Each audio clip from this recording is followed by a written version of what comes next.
Drôle d'époque à 7h48 avec vous, Françoise Degois, bonjour. Bonjour mon cher Patrick.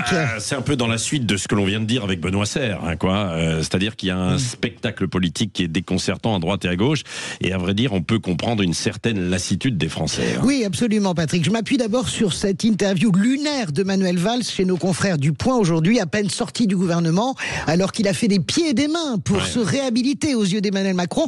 Eh bien, Manuel Valls, le voilà qui dégomme au lance-flamme le macronisme et Emmanuel Macron, la négation de la politique selon lui. Valls restera probablement, je le dis en passant, l'un des plus gros gâchis de la politique française. Tant de talent est terminé comme ça, c'est triste. Regardez aussi Bruno Retailleau qui est lui aussi en perdition après sa sortie du gouvernement. Sa notoriété fond comme neige au soleil, et quand on est monté si haut et si vite, et on a beaucoup de mal à accepter en réalité de redescendre, et on se met soi-même en conduite d'échec. C'est le cas avec sa décision colérique contre les ministres LR du gouvernement qui devaient être exclus. Et ben depuis hier soir, patatras, ils le sont pas, ils sont finalement suspendus. Bruno Retailleau, comme les copains, est rattrapé par le réel, en l'occurrence l'appareil du parti. À gauche, ça n'est pas mieux, Patrick.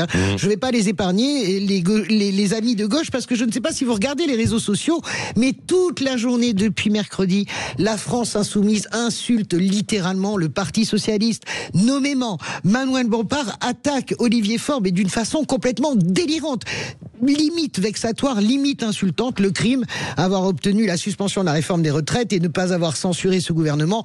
En gros, avoir contrarié les rêves de présidentielle anticipée de Jean-Luc Mélenchon. Pendant ce temps, eh bien, Marine Tondelier, elle est candidate à la présidentielle. La patronne des Verts l'a annoncé hier soir sur TF1 avec sa veste verte. Vert comme l'espoir ou le désespoir de la gauche.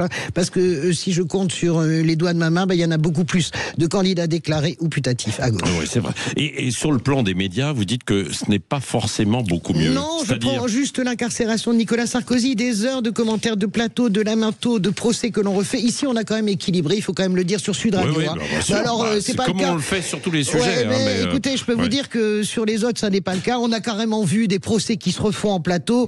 Les éditorialistes, majoritairement, ont pris la défense de l'ancien président de la République. Mais voilà, patatras, il y a aussi le réel. Le réel de l'opinion, on se rend compte que les plateaux sont complètement à côté de la plaque. 3 Français sur 4 comprennent parfaitement non seulement l'exécution provisoire, et soutiennent parfaitement l'incarcération de Nicolas Sarkozy. Sondage Harris Interactive hier qui devrait faire réfléchir les médias. Vous ne croyez pas qu'il y a un peu de vengeance pour j'en sais rien. Je ne sais pas s'il y a de vengeance. Malgré tout, il ne faut pas quand même complètement...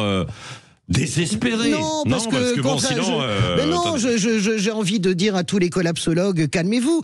Notre invité qui était excellent, j'ai envie de lui rappeler que le CAC 40 fait des bons et des bons à la Bourse de Paris. Oui, mais pas toutes les entreprises. Le CAC 40, c'est pas... Et puis ça bosse à l'international. Ils recrutent à l'international. Oui, mais je pense que vous savez, tous les ans, au moment du budget, depuis que je suis journaliste politique, nous avons ce genre de propos. N'en déplaise aux collapsologues, donc la France a très souvent convulsé, notamment sur les fins de mandat de ses présidents. Vous vous souvenez, Patrick, on travaillait déjà ensemble dans une autre radio en 2002.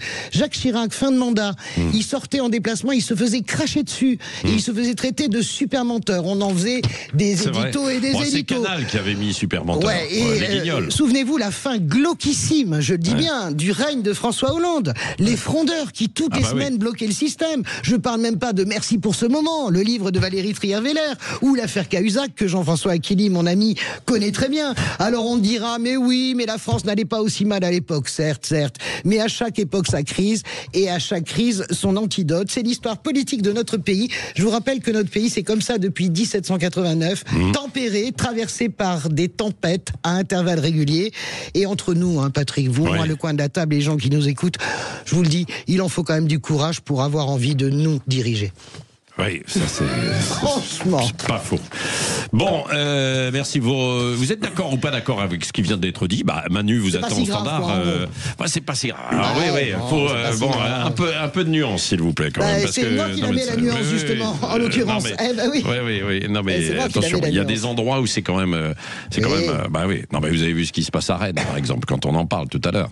On raquette les commerçants pour assurer leur protection. Et dans beaucoup de villes, en fait, c'est comme ça. Y compris des petites, quoi. Bon, Jean-François Aquili. Willy.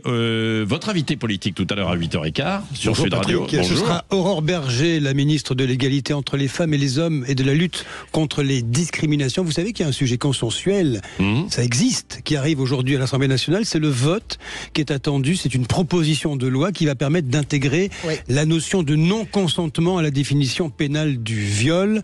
Ce texte va passer à une quasi-unanimité. Sauf le Rassemblement national qui ne veut pas le voter. Ça mérite d'être souligné. Voilà, oui, ça mérite vraiment d'être souligné. Allez, 7h53, dans un instant, les chevaliers du matin, et puis les débats tout à l'heure, bien sûr, et le journal aussi de 8h.